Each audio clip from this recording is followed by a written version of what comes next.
Hello students, welcome to GATE वाला। कैसे हैं आप लोग? सो आई होप आपका प्रिपरेशन बहुत ज़बरदस्त चल रहा होगा।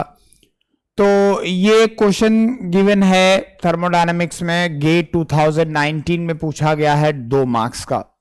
बहुत ही इजी प्रॉब्लम है, लेकिन इसमें आईआईटी ने एक अलग गेम खेला है। राइट, बहुत सारा डेटा दिया और यूज होने वाला डेटा शायद 1 या 2 था। राइट, अभी आप देखेंगे कि बच्चा कंफ्यूज हो गया कि ऐसा कैसे हो सकता है कि इतना सारा डेटा कुछ यूज नहीं हो रहा है। पावर दिया है उसका यूज नहीं हो रहा है, एंथैल्पी चेंज दिया है उसका यूज नहीं हो रहा है। राइट, बहुत सारी चीजें यहाँ पे दी हुई हैं जिसका कोई यूज ही नहीं हो रहा है। तो बच्चे को लगा नहीं, भले वो उसने वो कॉन्सेप्ट पढ़ा हुआ है, वो आंसर निकाल रहा है, पर उसको कॉन्फिडेंस ही नहीं आ रहा है। उसको लग रहा है कहीं ना कहीं कुछ तो मैं मिस कर रहा हूं। ठीक है, तो चलिए देखते हैं कैसे क्या क्या क्या दिया है और कैसे सॉल्व करना है। तो यहाँ पे गिवन डेटा क्या क्या है पहले लिख लेते हैं। यहाँ पे वाटर फ्लो हो रहा है 1 kg, right. Mass flow rate जो है वो दिया है 1 kg पर सेकेंड, राइट, 1 kg पर second. Heated using electric resistance such that specific enthalpy increase जो हो रही, मतलब मैं बोलूंगा H2 minus H1 specific enthalpy increase जो है वाटर की, that is given as I think 2.5, yes 2.5 kilo joule per kg. ठीक है, फिर स्पेसिफिक एंट्रोपी इंक्रीज भी गिवन है, तो S2 minus S1 of water is given as 0.007 kilo joule per kg kelvin. Very good, per kg Kelvin. The power input to the electric resistance heater, right? तो हमें क्या given है? power input value is given, that is 2.5 kilowatt, right? There is no any other work or heat interaction between the system and the surrounding.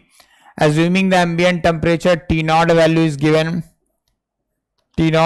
given, that is 300 kelvin. अब क्या पूछा है? Irreversibility, right, rate of the system, किसमें? Kilowatt में आपको निकालना है। It is the most easiest problem बेटा, राइट। आई क्या होता है? इरिवर्सिबिलिटी क्या होता है? That is T0 into ds of, right, ds of universe basically, right, ds of universe. I dot पूछा है, यहाँ पे रेट पूछा, तो यहाँ पे भी रेट हो जाएगा। ओके, अब सब लोग ध्यान से समझेंगे। इस क्वेश्चन में लग रहा है कि सर अब क्या क्या रिक्वायरमेंट है। फॉर्मूला लगाने के लिए तो कुछ खास दिख नहीं रहा है, क्योंकि वो बोल रहा है कि जो भी हमारा सिस्टम है, मान लीजिए ये पाइप सिस्टम है, तो यहाँ पे ये वर्क ट्रांसफर, ये जो भी इलेक्ट्रिक ट्रांसफर, जो एनर्जी ट्रांसफर हो रहा है, ये तो परफेक्टली इंसुलेटेड है। तो डीएस और सराउंडिंग क्या हो गया? यहाँ पे वाटर इंटर कर रहा है, राइट, 1 kg पर सेकेंड के हिसाब से। तो यहां पे डीएस ऑफ सराउंडिंग तो बेसिकली 0 है, डीएस ऑफ सिस्टम ही है, और डीएस ऑफ सिस्टम भी क्या है? डायरेक्टली आपको दे दिया गया है। तो अब आपको समझ में नहीं आ रहा कि ये सारा डेटा दिया हुआ, उसका यूज क्या? कोई यूज नहीं भाई, कुछ टेंशन लेने की जरूरत नहीं है। नहीं यूज है तो मतलब नहीं यूज है, क्या कर सकते हैं उसमें, राइट। तो इसको आप लिख सकते हो बेसिकली 300 केल्विन। अब केवल डीएस का यूनिट एक बार देख लीजिए। अब देखो यहां पे जो दिया हुआ है स्पेसिफिक एंट्रोपी दिया हुआ है, राइट, स्पेसिफिक एंट्रोपी दिया हुआ है। अगर आपको रेट ऑफ एंट्रोपी निकाला तो एम डॉट से मल्टीप्लाई करना पड़ेगा, तो ये हो जाएगा m dot into S2 minus S1, right. और अच्छा, यहां से भी देख सकते हो कि कोई और एनर्जी ट्रांसफर है भी नहीं, क्योंकि देखो पावर इनपुट कितना? 2.5, राइट, और इतना एंथैल्पी चेंज हो रहा है। Enthalpy change into mass flow rate करोगे तो क्या आएगा? पावर इनपुट के बराबर ही आ रहा है, मतलब और कोई एनर्जी ट्रांसफर है भी, वैसे उसने लिख दिया है, पर आप अभी ऐसे भी चेक कर सकते हो। इसके बाद आ गया 300 into 1 into S2 minus S1 कितना हो गया? 0.007। ठीक है, तो यहां से आप इरिवर्सिबिलिटी की वैल्यू निकालोगे तो कितना हो जाएगा?